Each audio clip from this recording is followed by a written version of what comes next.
Ito, ang latest weather update.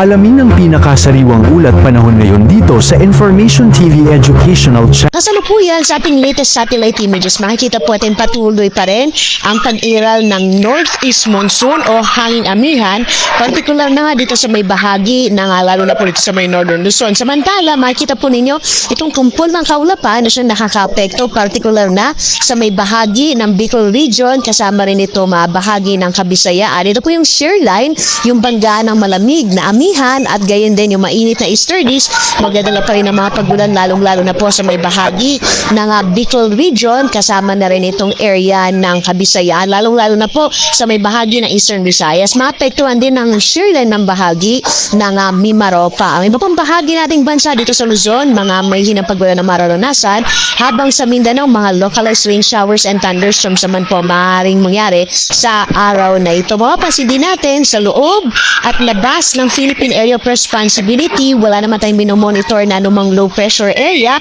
Maliit yung posibilidad na magkaroon tayo ng bagyo sa mga susunod na araw basta pinakahuling datos natin sa ngayon.